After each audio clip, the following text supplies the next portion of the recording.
देवदत्त की जय। श्री गुरुदत्ता जय गुरुदत्ता, श्री गुरुदत्ता जय गुरुदत्ता। काषाय वस्त्रं करदण्डधारिणीं कमण्डलं पद्मकरेण शङ्खं चक्रं गदाभूषितभूषणाढ्यं श्रीपादराजं शरणं प्रपद्ये। जय गुरुदेवदत्ता। ఈరోజు మీతో ఎన్నో విషయాలు పంచుకోవాలనిపించిందండి నాకు మధ్యాహ్నం నుంచి. అందుకే ఇంకా ఆగలేక ఈ వీడియో చేసేస్తున్నాను అనమాట. చాలా చాలా మంచి విషయాలు, మీ అందరికీ నచ్చే విషయాలు. సరే, మీ అందరికి నచ్చినట్టయితే లైక్ చేయండి, షేర్ చేయండి, కామెంట్ చేయండి. మీ అందరూ ఈ వీడియోను ఎంతో అత్యంత ఆదరణ నాకు ఇస్తారని మనస్ఫూర్తిగా కోరుకుంటూ, కేవలం ఇది భగవంతుని కృపతో మాత్రమే ఈ వీడియో మీకు అందిస్తున్నాను. ఇన్నిసార్లు ఎన్నో వీడియోలు చేశాను, అదంతా ఒక ఎత్తైతే ఈరోజు స్వామివారు నాకు ఇచ్చిన అదృష్టాన్ని మీతో పంచుకోవాలనుకుంటున్నాను. కాబట్టి వినేద్దామా? మీకు అందరికీ ఒక డౌట్ రావాలి. ఏం డౌట్ అంటే, అరే నిర్మలమ్మ చాలా వీడియోల్లో తన భర్త చనిపోయినాడు అని చెప్పానింది, మరి ఆవిడ రోజు బొట్టు పెట్టుకుంటుంది, కుంకుమ బొట్టు పెట్టుకుంటుంది, పువ్వులు కూడా పెట్టుకుంటుంది, ఎందుకు అని కొంతమందికి సందేహాలు రావచ్చు. కొంతమందికి తెలిసిన వాళ్ళైతే భగవంతుడు ఆవిడకి అనుగ్రహం ఇచ్చాడు అని కొంతమందికి తెలుసు, కానీ కొంతమందికి తెలియదు.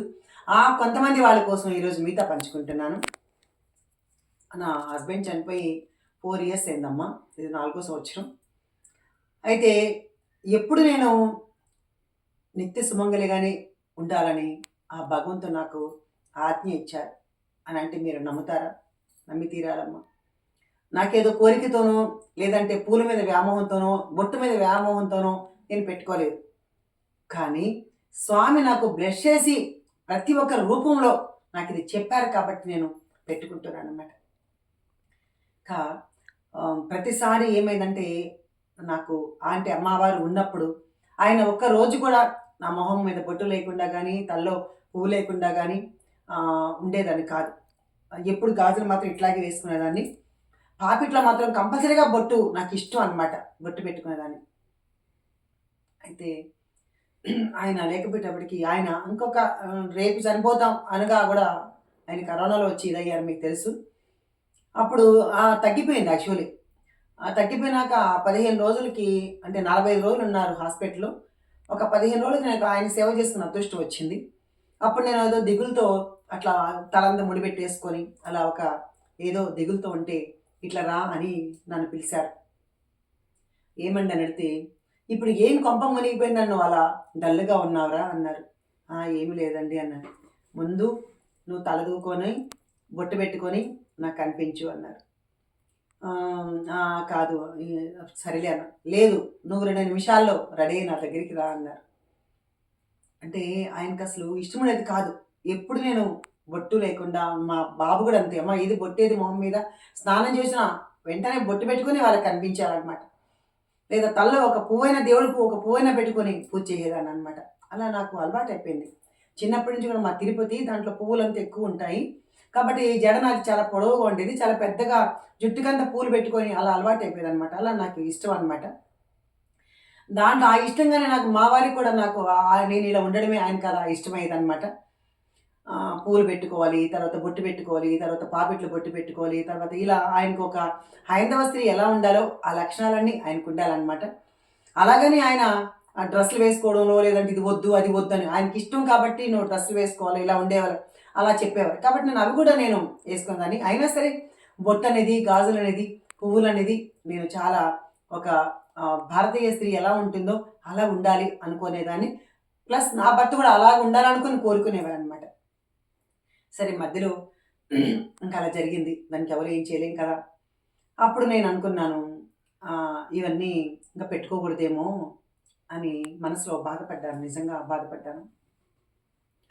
సరే, అయినా సరే స్వామి ఎలా చెప్తే అలాగే కదా, మనం అందరం ఎలా ఉంటే అలాగే కదా అని. కానీ నాకు చిన్నప్పటి నుంచి అయితే మనసులో ఒక భర్త చనిపోయిన ఆడవాళ్ళు ఎదురు రాకూడదని, తర్వాత ఇలా పూలు పెట్టుకోకూడదని, ఇలా చాలా చాలా ఉండేటివి అనమాట. తర్వాత మా చెల్లెలకు చాలా చిన్నప్పుడే హస్బెండ్ చనిపోతే పాపం ఆ ఊర్లో చాలా పల్లెటూరులో చాలా ఇబ్బంది పెట్టడం నా కళ్ళతో నేను చూశాను. అప్పుడు అమ్మ మీరెవరు మా చెల్లికి అలా చేయొద్దండి. తను ఏం తప్పు చేసిందని అనని చెప్పేసి. ఎందుకంటే పల్లెటూరులో చాలా ఘోరాలుగా ఉండేదనమాట అప్పుడు.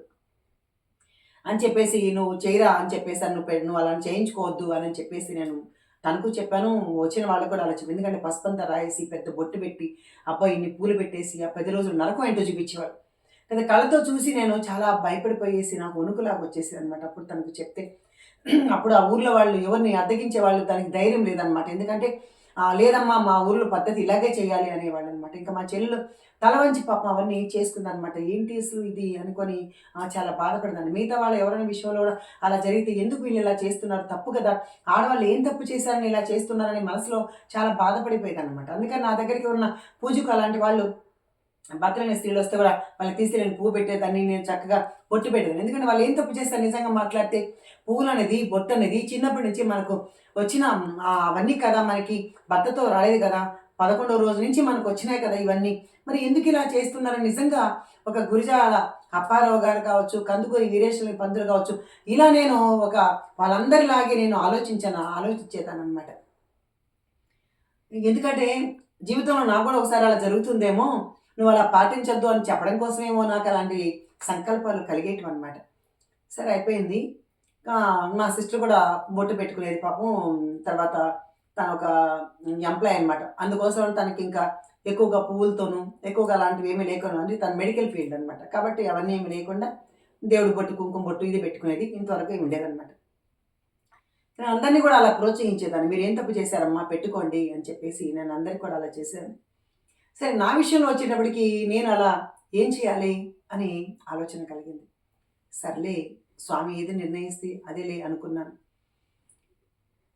ఇంకా 11 రోజుల్లో నుంచి అంటే అంటే ఏదైనా 11 రోజుల్లో గాజులు తిత్తం వేసుకోవాలి, పసుపు రాసుకోవాలి ఏదేదో చేస్తారు. ఇంకట్లా మాకు అత్తగారి ఊరు చిత్తూరు పక్కన కాబట్టి నన్ను మా తోడికోడలు వాళ్ళు "అక్కడికొచ్చేయమ్మా, అక్కడే కదా అన్నీ చేయాలి" అన్నారు. మా బాబు నేను ఒప్పుకోలేదు. "లేదమ్మా వద్దు. పల్లెటూరులో ఏ విధంగా జరుగుతుందో తెలుసు మా బాబుకి తెలుసు కాబట్టి వద్దమ్మా నువ్వు" అని చెప్పేసానన్నాడు. ఇంకా నిజమే కదా అనేసి వద్దనుకోని ఇంక వాళ్ళకక్కడ అడ్డు చెప్పలేము. అలా అలా అయిపోయారు పల్లెటూరులో వాళ్ళు. అని చెప్పేసి "లేదు నేను గుడివాడే వెళ్తాను" అని చెప్పేసి నేను చిత్తూరులో కార్యక్రమం చేసినా సరే మా వారిది, ఆయన పొలంలో చేశారనమాట ఆ కార్యక్రమం. చేసినా సరే ఆ రోజు రాత్రి మేము గుడివాడ బయలుదేరి రావడం జరిగింది. ఆ 11 రోజులు కూడా నువ్వు ఒక చోటే కూర్చోవాలి, మూల కూర్చోలేదని నేను పల్లెటూరులో చూసా. అవి ఏమీ నేను పాటించలా. ఎందుకంటే ఆ బాధలో ఉండే అవి పాటించడం ఏంటి? మరీ ఇంకా ఘోరంగా ఆడవాళ్ళని మరీ బాధ పెట్టడం కాకుంటే అని చెప్పేసి నాలో ఒక రకమైన స్థైర్యం ఉండేదనమాట. కాబట్టి నేను వచ్చిన వాళ్ళకి ఎవరికైనా కూడా నేనే కాఫీలు అందించడం, ఆ తర్వాత వాళ్ళు పలకరించడానికి వస్తే వాళ్ళతో బాధలు ఇవంతా చెప్పి పంచుకోవడం, నేను ఏడ్చేటప్పుడు ఏడవడం, వాళ్ళతో మాట్లాడి ఇవన్నీ కూడా నేను అలా చేసుకుంటూ పోతున్నాననమాట. సరే 11 రోజులు అయిపోయిన తర్వాత ఆ కార్యక్రమంకి మా పాప, బాబు అందరూ వస్తే మా పాప అంది, "అమ్మ నల్లపూసలు కూడా నువ్వేసుకో. అదేం కాదు కదా" అని అన్నారు. కొంతమంది నల్లపూసలు వేసుకుంటున్నారు కదా! సరే అని చెప్పి. మా పాప ఆ రోజు అయిన తర్వాతనే మా కోడలు, పాప వాళ్ళందరూ ఏం చేశారు నల్లపూసలు కూడా తీసుకొచ్చి ఇచ్చారు వేసుకోమనేసి. సరే అని వేసుకున్నాను. ఎందుకంటే ఆ రోజే మొదలుపెడితే ఎప్పుడైనా మళ్ళీ ఆగకూడదండి ఏదో చెప్తారు శాస్త్రాలు. నాకైతే అవేమి నచ్చవు. సరే ఆ రోజుకి అది పాటించాను. ఇంకా ఆ రోజే బొట్టు కుంకుమ బొట్టు తీసుకొచ్చి పెట్టారు. మా ఉయ్యూరు అమ్మాయి ఒక అమ్మాయి ఉంది. ఆ అమ్మాయి కూడా "లేదమ్మా నువ్వు అవన్నీ పెట్టుకోవాలి. నువ్వు ఎప్పుడు నాన్నెక్కడికి పోలేదు. నాన్న నీ దగ్గరే ఉన్నాడు" అని వీళ్ళందరూ నన్ను అలా మోటివేషన్ చేసేవారు. నిజమే కదా! అసలు ఎందుకు తీయాలి ఆడవాళ్ళు బొట్టు? ఎందుకు పెట్టుకోకూడదు పువ్వులు? అని నాలో ఇవన్నీ బీజాలు నాటుకున్నాయి గదా! అప్పుడు నిజంగా నాకు ఆయన చనిపోలేదు. నా దగ్గరే ఉన్నాడు. ఎక్కడికెళ్ళాడు ఆయన? నా దగ్గరే ఉన్నాడు. ఒక శరీరం అయితే లేదు. కానీ ఆత్మ నా దగ్గరే ఉంది. ఆయన నాతోనే మాట్లాడతాడు. నాతోనే ఉన్నాడు అని ఫుల్‌గా నాకొక కాన్ఫిడెంట్ అనమాట నా మనసులో నిజంగానే అది. సరే అయింది. మా తమ్ముడు వాళ్ళని తిరుపతికెళ్ళాను. బట్టలు పెట్టుకొద్దామని 12 రోజు నేను వాళ్ళ ఇంటికి వెళ్ళి బట్టలు పెట్టుకొద్దామని వెళ్ళాను. పుట్టింట్లో బట్టలు పెట్టాలి కదా! అలా వస్తూ ఉంటే కానీ శ్రీకాళహస్తి వెళ్ళాను. వస్తూ కారులో. అక్కడ ఆగితే గుడిలో ఏం చేశారంటే అమ్మవారి లోపల అంతరాలయం దర్శనానికెళ్ళాను. అది వీఐపీ దర్శనం కదా! వెళ్ళాను. వెళ్తే నాతో పాటు ఒక ఇద్దరు ముగ్గురు వచ్చారు. వాళ్ళందరికీ కుంకుమ ప్యాకెట్లు వాళ్ళు చేతిలో ఇచ్చి పూజారి గారు చేతిలో ఇచ్చారు. నాకప్పుడు నాకు ఏం చేశారంటే అమ్మవారి దగ్గర నేను ఇట్లా దండం పెట్టుకున్నాను. బ్రహ్మరాంబిక అమ్మకమ్మ ఏంటమ్మా అని ఏదో మనసులో బాధపడి ఒక రకంగా నా ఫీల్స్ తనతో చెప్పుకొని అమ్మతో బాధపడుకున్నాను. ఆ పూజారి గారు తీసుకొచ్చి బొట్టు తీసుకొచ్చి నా నుదుటిన పెట్టారు. పెట్టి నాకు ప్యాకెట్ ఇచ్చారు. అప్పుడు అమ్మానుగ్రహం నాకు వచ్చేసింది అని చెప్పేసి నేను చాలా సంతోషపడ్డాననమాట. ఇంకా ఇంటికి వెళ్ళిపోయాను. తర్వాత మా వియ్యంకులు ఉన్నారు విజయవాడలో, మా బాబు వాళ్ళ అత్తగారు వాళ్ళు. వాళ్ళు ఏం చేశారంటే నెల రోజుల లోపల వచ్చి బట్టలు పెట్టించుకెళ్ళాలనేసి నేను వాళ్ళ ఇంటికి వెళ్తే మా వియ్యపురాలు నిజంగా ఒక చాలా ఒక దేవత అనుకోవచ్చు అనమాట ఆవిడ. దేనికంటే మా కోడలికి, నాకు, మా బాబుకి మాకంత బట్టలు పెట్టాలని తీసుకెళ్తే ఆవిడ మా కోడలతో పాటు నాకు బొట్టు పెట్టి పూలు పెట్టి చీర చేతికిచ్చింది. నేను ఇలా చూశాను. చూస్తే ఏం వదిన, ఎందుకు వదిన అలాగంటున్నా, అలా చూస్తున్నావు, ఆవిడ బొట్టు పెట్టడం ఏంటి, నాకు హస్బెండ్ లేదు కదా అని నా ఫీల్ అయినా అనుకున్నా. అన్నప్పుడు నాన్ సెన్స్ అవన్నీ. ఏంటి వదిన, అన్న ఎక్కడికి వెళ్ళారు, అన్న ఎక్కడికి పోలేదు, నీ హృదయంలోనే ఉంటాడు అన్న. నిన్నటిదాకా నువ్వు అన్నయ్యతో తిరిగి అన్నయ్యతో ఉండి నువ్వు పూలు పెట్టుకొని ఒక మహాలక్ష్మిలాగా తిరిగిన నీకు ఈరోజు అలా అలా నథింగ్, అసలు అది ఆలోచించద్దు అని చక్కగా ఆవిడ చేతితో నాకు బొట్టు పెట్టి, నా కోడల కంటే ముందే నాకే బొట్టు పెట్టి ఆ తల్లి నాకు ఇచ్చిందండి. అక్కడి నుంచి మొదలైందండి నా జీవితం. నిజంగా ఒక వియ్యపురాలు తన సాటి వియ్యపురాలకి అలా పెట్టి ఇవ్వడం ఎక్కడన్నా మీరు విన్నారా, చూసారా? నిజంగా చెప్పండి, ఎక్కడ చూడలేదు. కానీ నా వియ్యపురాలు నాకు అలా పెట్టిందండి. సో నేను జీవితాంతం రుణపడి ఉన్నాను నిజంగా చెప్పాలంటే. ఇంకా నాకు ఇంటికి వచ్చిన తర్వాత కొంతమంది ఆ నెలలోపు కొంతమంది కాల్ చేశారు. జిల్లెలమొడి అమ్మ ఉంది కదా, ఆ అమ్మ దగ్గర అప్పారావు గారు ఒక నాన్నగారు చాలా బుక్స్ రాశారు, చాలా సేవ చేసుకుంటారు ఆ నాన్న. అయితే ఆ నాన్నగారు ఫోన్ చేశారు, ఎవరు చెప్పారట. అప్పుడు ఆయన నాకు ఫోన్ చేసి, తల్లి నిర్మలమ్మ ఇలాగా అల్లుడు గారు ఇలా అయ్యారట కదా, నన్ను నా అమ్మ అని పిలిచేవారు ఆయన, నేను నాన్నగారు అనేదాన్ని, ఇలా అయ్యారట కదా, నువ్వు ఎక్కడైనా నువ్వు బొట్టు పూలు లేకుండా ఏమైనా ఉండబోతావు, నువ్వు అవి పెట్టుకో అన్నారు. లేదు నాన్నగారు అన్న. అలాగే అన్న. అమ్మ జిల్లెలమొడి తల్లి అలా ఉండనిచ్చేది కాదు ఎవరినైనా సరే. అమ్మ కంటే ముందు ఆయన 4 ఏళ్ళ ముందే క్రితమే ఆయన శరీరం వదిలారు. అయినా సరే అమ్మ ఎప్పుడు పూలు కానీ బొట్టు కానీ అలా తీయలేదు. కానీ భర్త ఎప్పుడు తన మనసులో బతికే ఉన్నాడు. కాబట్టి ఎప్పుడు అలాంటి పిచ్చి పని నువ్వేమైనా చేయబోతావు తల్లి, నువ్వు అలాంటి మహాత్మురాలివి, నువ్వు అలాంటి చేయడానికి వీల్లేదు, అందుకే నీ ముందు చెప్తాను ఈ విషయం అని నాకు ఆయన 15 రోజుల్లో ఆయన కాల్ చేశారన్నమాట. అసలు చాలా ఆనందపడ్డాను. అయితే అప్పుడు మళ్ళీ వేరే ఇంకొక ఆవిడ ఫోన్ చేసి, చిలుకూరుపేట ఆవిడ ఫోన్ చేసి, అమ్మ నిర్మలమ్మ తల్లి, నువ్వేమైనా బొట్టు పూలు లేకుండా ఏమైనా తీయబోతావు, గాజులు ఏమైనా లేకుండా ఉండబోతావు, ఎందుకంటే నువ్వు పాత వాళ్ళు అలా రుద్దాలు అలవాటు అయిపోయారు కదా, నువ్వేమన్నా అలా ఉండబోతావు తల్లి. ఎందుకంటే రామకృష్ణ పరమహంస గారు జీవిత చరిత్ర చదివితే శారదా తల్లి గురించి ఆవిడ 2 మాటలు చెప్పారు, అది అండర్లైన్ చేసి నీకు పంపిస్తానన్నారు. సరే ఏంటమ్మా అని అడిగితే, అప్పుడు ఆ తల్లి కూడా రామకృష్ణ పరమహంస గారు ఆయన శరీరం వదిలిన తర్వాత ఆవిడ గాజులు ఏదో తీయాలనో లేదో ఏదో శారీ ఏదో కట్టుకోవాలనో దేనికోసమో ఆవిడ వాళ్ళ శిష్యులు చెప్పారంట. అప్పుడు ఆవిడ బాధపడితే అప్పుడు రామకృష్ణ పరమహంస ఆ తల్లి కల్లో కనిపించి, శారదా నేను పలానా చోట గాజులు ఉన్నాయి, అవి వెళ్ళి వేసుకో అని చెప్పారట. ఇలాగంత అమ్మ, కాబట్టి వాళ్ళు మహాత్ములు మనలాంటి వాళ్ళ కోసం ఆదర్శంగా ఉండడం కోసమే అలా చేశారు. కాబట్టి నువ్వు మాత్రం ఆ పని చేయొద్దు తల్లి, నువ్వు ఎప్పుడు మాకు అలా పుణ్యాత్మరాలుగే తల్లి, కాబట్టి నువ్వు అలాంటి ఫీలింగ్స్ నీ మనసులో ఎక్కడ కానీ అట్లా పెట్టుకోవద్దు అని చెప్పి ఆవిడ తల్లి ఫోన్ చేశారు. వీళ్ళందరూ నాకు అనుకున్న నా వాళ్ళందరూ కూడా, నా బంధువుల్లో కాదండి, నా ఫ్రెండ్ సర్కిల్లో అందరూ కూడా నన్ను చాలా అత్యంత అద్భుతంగా నన్ను ఇచ్చేశారండి. చెప్పాను కదా, ఫర్ ఎగ్జాంపుల్ మా వియ్యంకరాలు అనమాట. ఫస్ట్ అసలు ఆవిడ గొప్పతనానికి చేతులెత్తి నమస్కరించుకోవాలన్నమాట. ఇంకా నాకు ఏ ఫ్రెండ్ దగ్గరికి వెళ్ళినా, ఏ చీర పెట్టినా నాకు బొట్టు పెట్టి పసుపు పెట్టి నాకు ఇచ్చి పూలు పెట్టేవాళ్ళనమాట. వాళ్ళందరికీ తెలుసు నా భర్త లేడు అని తెలుసు వాళ్ళందరికీ. కానీ వాళ్ళ ఊహల్లో కాదు కదా, నా ఊహల్లో కూడా అలాంటిది రానివ్వలేదండి వాళ్ళు ఎవరు నా దగ్గరికి. అలా అందరూ ఆడవాళ్ళు మారితే నిజంగా భర్త చనిపోయిన ఆడవాళ్ళకు దుస్థితే రాదండి, ఆ బాధే రాదు. వాళ్ళు నిజంగా భర్త నలిగిపోయి చనిపోయిన బాధలో వాళ్ళు నలిగిపోతూ ఉంటే ఇంకా మిగతా ఆడవాళ్ళు ఎంత బాధ పెట్టి సాటి ఆడవాళ్ళు అలా చేస్తూ ఉంటే పాపం వాళ్ళకి ఇంకా ఎంత బాధ కలుగుతుంది. నిజంగా ఎవరికో ఒకప్పుడు ఎప్పుడో ఒకప్పుడు కలుగుతుంది ఆడవాళ్ళకు. 90 ఏళ్ళు బతికినా, 100 ఏళ్ళు బతికినా ముందు ఒకళ్ళో వాళ్ళో వీళ్ళో వెళ్ళాల్సిందే గాని ఎవరు సుమంగలిగానే పోతారా? ఎవరు సుమంగలిగానే ఉండగలుగుతారా చెప్పండి? ఉండాలనే కోరుకుంటా. కానీ భగవంతుడు వాళ్ళకి 100 ఏళ్ళు బతికినా భర్త ఒక రోజు ముందో వెనకో ఉన్నా పోతారు తప్ప ఇద్దరు ఒకేసారి వెళ్ళలేరు కదండీ! మరి చెప్పండి నిజంగా మాట్లాడితే. అలా నా జీవితంలో ఎంతోమంది నాకు ఆదర్శంగా నాకు అనుగుణంగా వాళ్ళు నాకు ఇచ్చారమ్మా. నిజంగా నిజంగా నీకు అందరు చీరలు పెట్టింటారు. అందరూ నాకు బొట్టు పెట్టి, పూలు పెట్టి నాకు ఇచ్చారండి. ఇంకొక అద్భుతం ఏంటంటే ఒకసారి శ్రావణ శుక్రవారం వరలక్ష్మి వ్రతం అనమాట. ఆ రోజు నేను విజయవాడలో ఉన్నాను. ఝాన్సీ అని నాకు ఒక ఫ్రెండ్ ఉంది. చాలా మంచి ఫ్రెండ్ అనమాట. యాక్చువల్‌గా దేవుడి మీద తనకంత భక్తి ఉండదు యాక్చువల్లీ. కానీ ఆవిడ దగ్గర కొన్ని దేవుడి మీద భక్తి అక్కర్లేదండి. కొన్ని అభిప్రాయాలు చాలా మంచిగుంటే చాలండి. దేవుడి మీద భక్తి ఉండి మూఢనమ్మకాలతో బతికితే ఎందుకు ఆ భక్తికి నిజం చెప్పాలంటే అందరూ ఒకటే, అందరూ సమానమే అని చెప్పేవాళ్ళే నిజమైన భక్తులండి నిజం మాట్లాడితే. ఇంకా ఆవిడ రాత్రి నన్ను వాళ్ళ ఇంట్లో పడుకోబెట్టుకొని మాట్లాడుతూ ఇద్దరం నిద్రపోయాం. ఇంకా నేను అనుకున్నాను పొద్దున శ్రవణ శుక్రవారం అమ్మ లలితమ్మ మా అపార్ట్మెంట్లో అందరూ నన్ను పిలిచి ఫస్ట్ తాంబూలం ఇచ్చేవాళ్ళు. మరి ఈ సంవత్సరం నాకెందుకమ్మా ఇలాంటి బాధ పెట్టావు అని నేను చాలా బాధపడి అలా మనసుని తలుసుకుంటూ పడుకున్నాను. ఇంకా తను 1 గంటకు నేనేం చేశానంటే మంచం మీద పడుకొని నేను కింద అట్లా బెడ్డేసి పడుకున్నాను. ఇంకా నాకు అమ్మ 2, 1:30 మధ్యలో లలితా సహస్రం చదువుతున్నానంట. ఇంకా చదవమ్మా, ఇంకా చదవమ్మా అని చెప్పేసి చాలా మంచి అంటే ఒక సభ అంట అది. అందులో నేను గట్టిగా చదువుతుంటే అందరూ నాతో పాటు చదువుతున్నారంట. వాళ్ళు అక్కడ పసుపు, కుంకుమ అంతా పూజ చేస్తున్నారంట. వాళ్ళు వచ్చి నాకు బొట్టు పెడుతున్నారంట.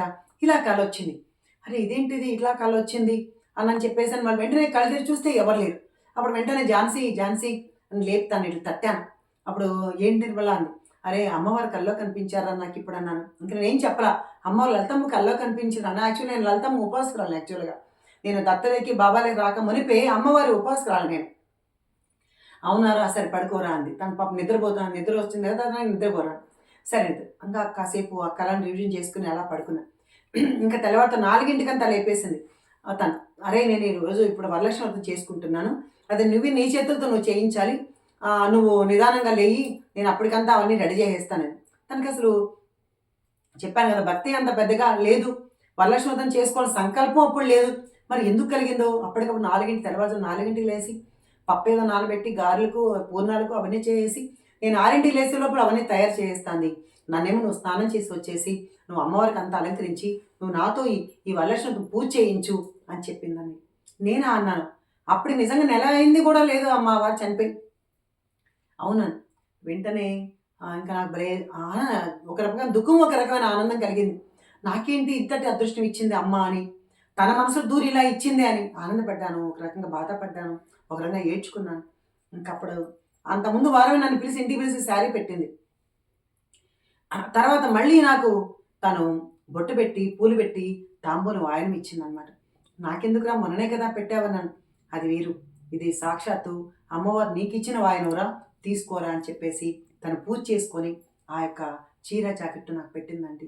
నిజంగా ఎంత గొప్ప మనసు కదా అని ఆ రోజు అమ్మ సాక్షాత్తు లలితా పరమేశ్వరి నువ్వే ఆవిడ మనసులో దూరి ఆ ఝాన్సీ రూపంలో నువ్వు దూరి నువ్వు పెట్టావా తల్లి, ఎంత గొప్ప అదృష్టవంతురాలమ్మా నేను అని చెప్పేసి అనుకున్నానండి.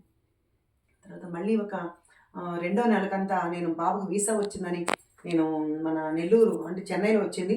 నెల్లూరులో మన రమ్య వాళ్ళ ఇంట్లో దింపేసి బాబు వాళ్ళు వీసాకు వెళ్ళారనమాట చెన్నైలో. ఇంకా తాత దగ్గరికి వెళ్ళాను నెల్లూరులో. పొదలకూరులో మన గొలముడి స్వామి అతో ఉన్న అంటే వెంకయ్య స్వామితో ప్రత్యక్షంగా సేవించి తరించిన నారాయణ స్వామిని ఉన్నారు. ఆయన చూద్దామనేసి అని వెళ్ళాను. వెళ్తే ఫస్ట్ టైం అనమాట నేను వెళ్ళడం. అంతా నేను ఏడ్చి మొహం అంతా నీరసం అయిపోయి చాలా లీన్గా అయిపోయి చాలా వీక్గా అయిపోయి చాలా ఇదిగా ఉన్నాను.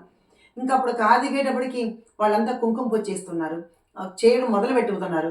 వాళ్ళంతా నన్ను చూసేసి ఇంకా ఆపేసి అంటే పూజ ఇంకా మొదలు పెట్టలేదు.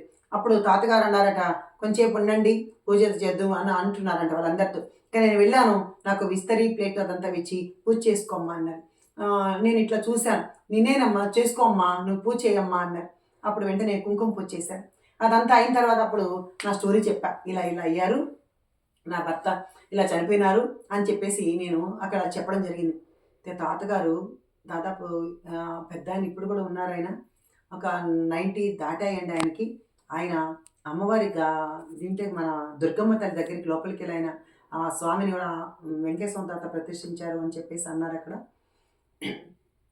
ఆయన లోపలికెళ్ళి అమ్మ త్రిశూల నుంచి గాజులు తీసుకొచ్చి రమ్య వాళ్ళ అత్తగారు ఇంకా ఇంకొంతమంది ఉన్నారు, మా కోడలు వాళ్ళంతా అనుకుంటా ఉన్నారక్కడ.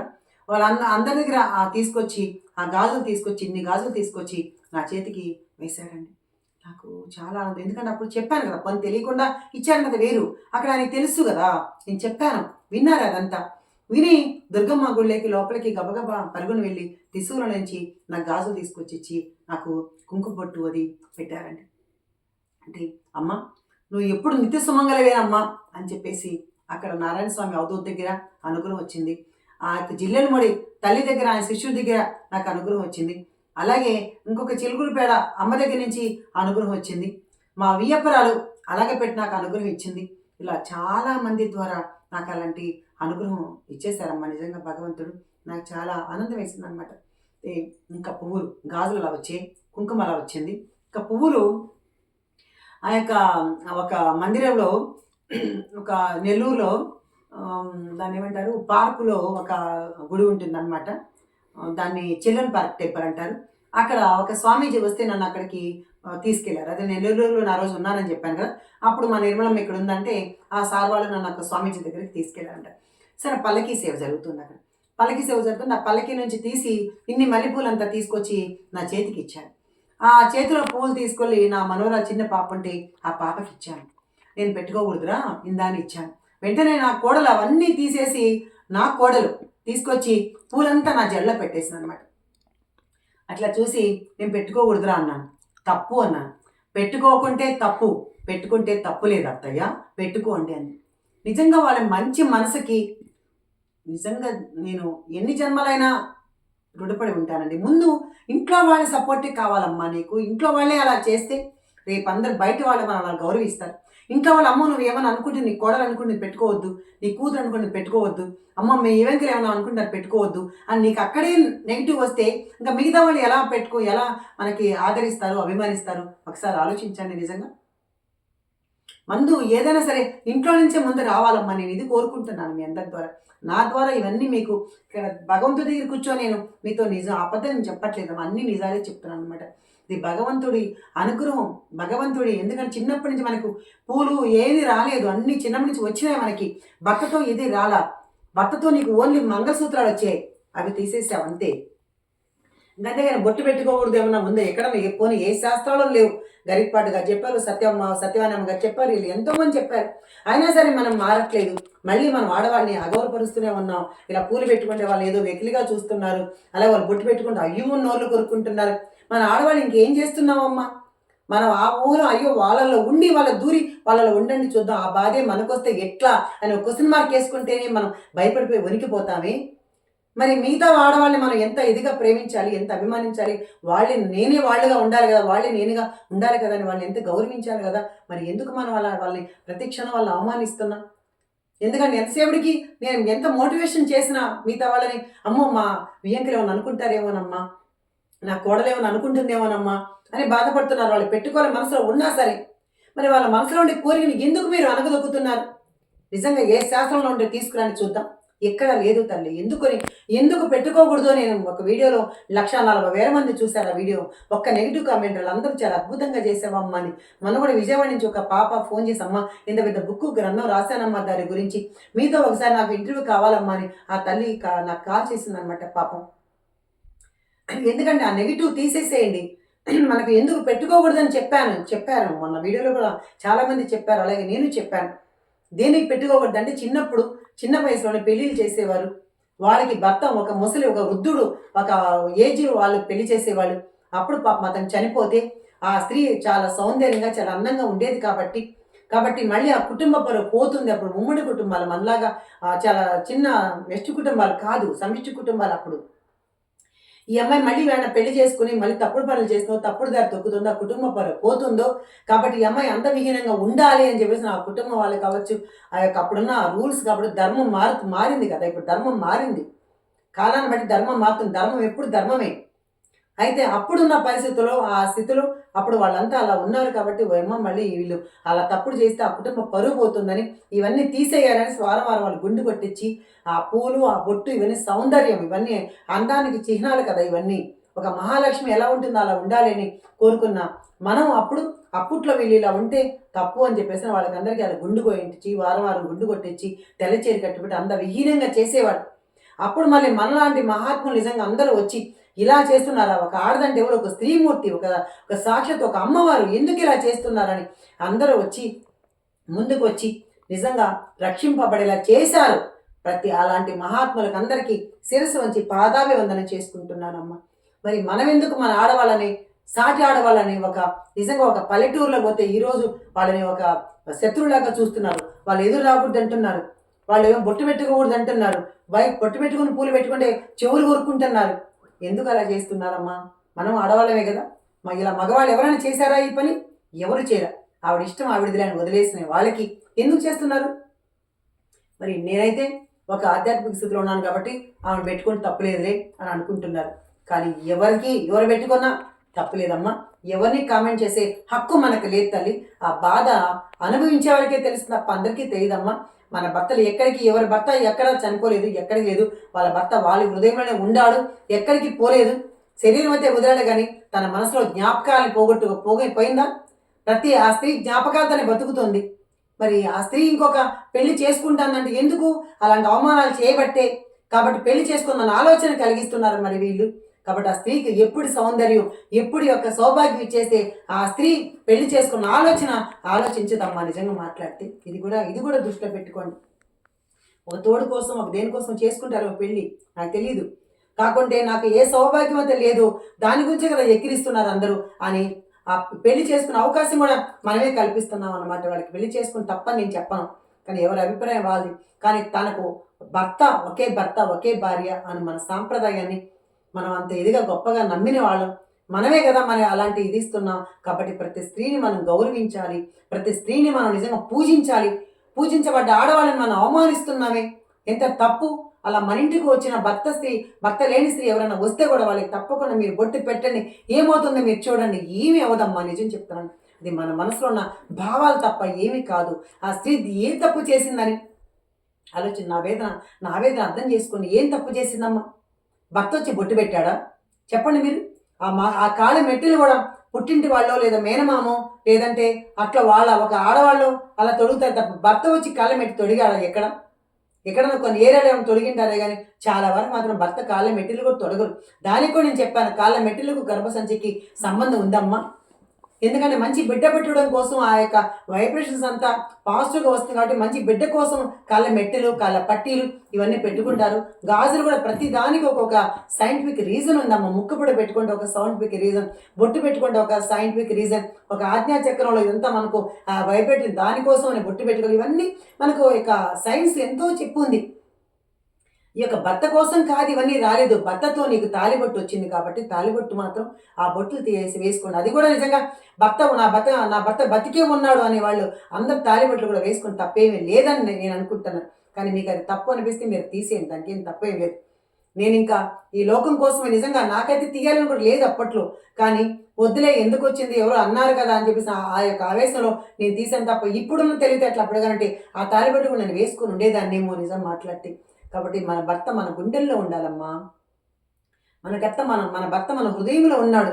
మనకి ఇవన్నీ తీసేసినంత మాత్రాన అవన్నీ అవుతాయి చెప్పండి? భగవంతుడే నాకు ఈ అనుగ్రహాలన్నీ మళ్ళీ తిరిగి నాకు ఆ సౌభాగ్యాన్ని, నాకు ఆ హర్త అయినటువంటి ఆ దత్తుడు, ఆ బాబా, ఆ అమ్మవారు సాక్షాత్తు నాకు ప్రసాదించారమ్మా. ఎన్నో గుళ్ళలో సాక్షాత్తు నా భర్త లేడని వాళ్ళకి తెలిసిన పూజారులు కూడా తీసుకో నిర్మలమ్మ నాకు తీసుకొచ్చి తాంబూలం ఇస్తారు, తీసుకోమ్మని చీరలు పెడతారు. ఎలా జరిగాయంటే భగవంతుడే వాళ్ళ రూపంలో నీకు భర్త చనిపోయి తల్లి, నీ భర్త బ్రతికే ఉన్నాడు అని చెప్పేసి నాకు ఇచ్చారమ్మా. ఇదందరూ చాలామంది నా యొక్క ఆత్మీయులు కూడా చూసిన వాళ్ళకి కూడా తెలుసు అనమాట. వాళ్ళకి ఎంతో మంది చూడమ్మా మీకు ఎంత అనుగ్రహం ఇచ్చారు అనేసి. ఈరోజు జరిగిన ఒక చిన్న లీల మీతో పంచుకుంటాను. బాబా దగ్గరికి వెళ్ళాను. బాబా దగ్గరికి వెళ్తే సాయిబాబా అంటే షిరిడీలో ఉంటాను కదా, సాయిబాబా దగ్గరికి రోజు వెళ్తాను కదా. వెళ్తే బాబా దగ్గర పాదుకులకి చక్కగా ఇట్లా అల్లి పూలు పెట్టింటారనమాట, కాగడా పూలు.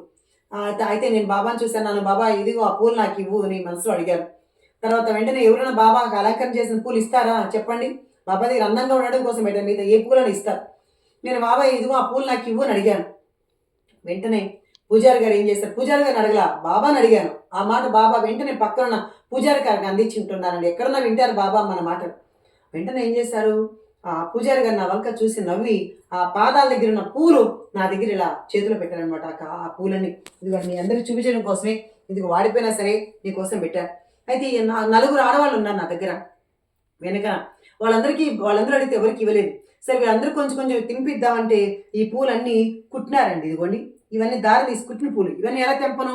ఇప్పుడు వాళ్ళు అన్నారు, అమ్మ ఇది బాబా నీకు ఇచ్చిన పూలమ్మా, నువ్వే పెట్టుకో అమ్మా అన్నారనమాట. అంటే భగవంతుడే నాకు కుంకాన్ని ఇచ్చాడు, పువ్వులు ఇచ్చాడు, గాజులు ఇచ్చాడు, పువ్వులు ఇచ్చాడు. నా భర్తే నాకు భగవంతుడు అయ్యాడండి. ఇంతకన్నా నాకేం కావాలి? భర్త అంటే అదేదో చెడు ఉద్దేశంతో భర్తను అనుకుంటారు, కాదండి. మనకు భగవంతుడే భర్త, హర్త, కర్త అన్నీ మనకు భగవంతుడు సృష్టించిన భర్తే భగవంతునిగా పొందగలిగింది. ఒక వెంగమాంబ కావచ్చు, ఒక గోదాదేవి కావచ్చు, ఇలా ఎంతమంది భగవంతుని నమ్ముకొని భర్తగా భావించుకున్నానే తప్ప ఇదేదో భర్త అంటే తప్పుడు పనులు చేసి భర్త అని కాదండి. భర్త అంటే ఏంటి? భరించేవాడు భర్త. కానీ నన్ను భరించేవాడు, మనం పోషించేవాడు, మన హర్త, కర్త, భర్త అన్నీ మన కంట ఇంట జంట ఉండి కాపాడే ఆ భగవంతుడే నాకు బతికి ఉన్నాడు. నాకు ఎప్పటికీ ఆయన నిరంతరం నాకు ప్రాపంచికంగా విషయం వచ్చిన భర్త అయితే శరీరం వదిలేశాడు, కానీ అతను కూడా నా హృదయంలో ఉన్నాడు.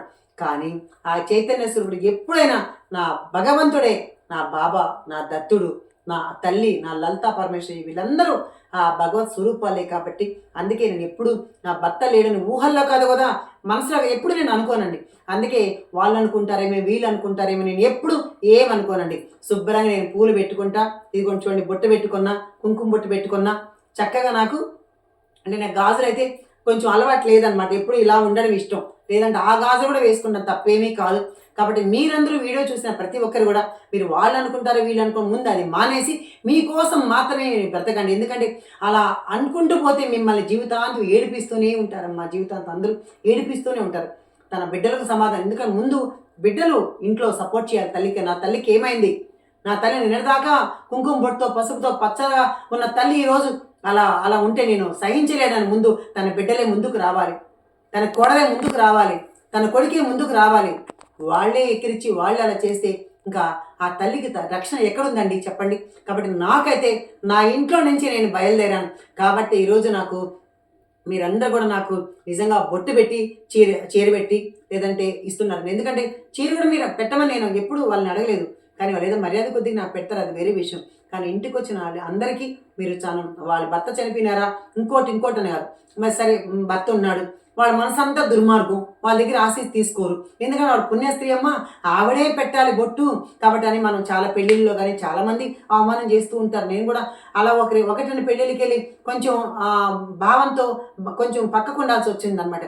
అప్పుడు అనిపించింది, అరే రే వీళ్ళు నన్ను పిలవలేదంటే నేను ఇంకా ఇలాంటి వాటికి రాకూడదు, నా భగవంతుడి సేవలోనే నేను నిమగ్నం ఉండాలా అని చెప్పేసినాను. అందుకే ఎవరి పెళ్ళికి పిలిచినా నేను వెళ్ళాను. ఎందుకంటే అక్కడికి వెళ్ళేందుకు అవమానం పొందాలి?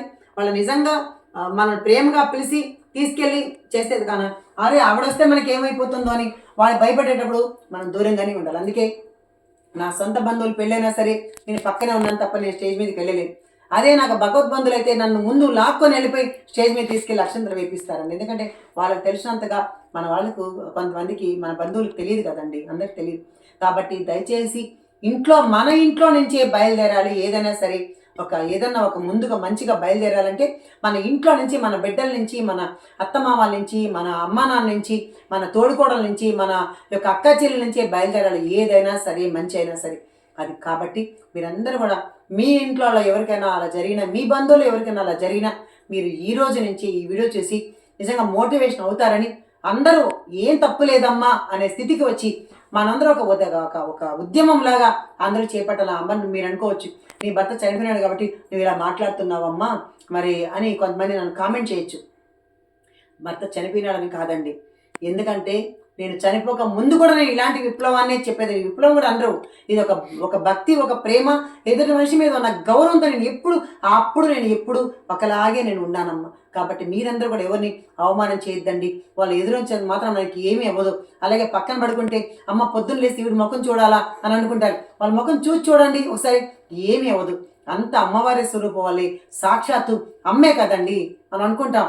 సువాసన పీత శోభన శుద్ధమానస అంటే సువాసనలు అంటే ఏంటంటే భర్త ఉన్న వాళ్ళే అని అనుకుంటాం.